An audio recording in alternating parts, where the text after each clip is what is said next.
In that time before her kidneys quit, before her thyroid collapsed, before stress punched her in the eyes, slowed that disco in her chest down to a death march, gift her an appreciation for what life has made her. I want to see a smile that doesn't have her past. I gaze in rose-colored nostalgia. She sees a cracking wall of the bombshell she used to be. I still see remnants of explosions in her eyes. When I was a child, her arms were shopping carts. She would load groceries enough to fill tummies. Sometimes I'd ride inside her biceps is where I felt the safest. Her knuckles told me stories.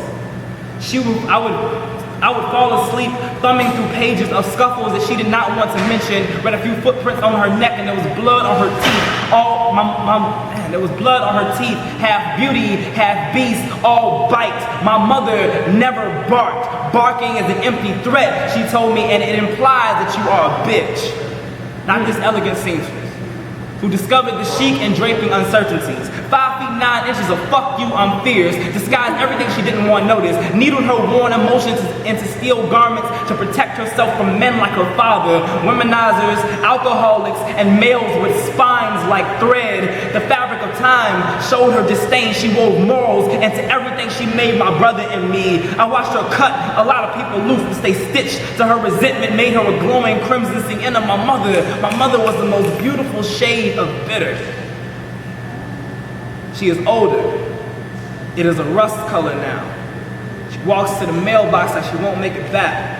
Her blood used to rush like it was late for work, and now it barely gets her out of bed. She's not smile like a tattered flag still waving. Her heart is literally 2 sizes too big. Still doesn't have that same bump like it used to, but when I lean against her chest, I can still hear Earth, Wind, and Fire and Parliament Funkadelic in every beat. Her generosity is immeasurable. She gives because she never got, has never had a husband, a boyfriend to pull his own weight, or a dad and still managed to raise God's Rosa May. Single mother, workaholic, sage, but still believes in herself the way she believes in happy endings, has learned from first-hand experience you can't trust people as far as you can shoot them, has had every dream crushed under the heel of someone who just didn't love her enough, and it taught her to treat her reflection the same. I have pleaded to her to embrace the beauty of a scarred yesteryear, and she responds that it's too late.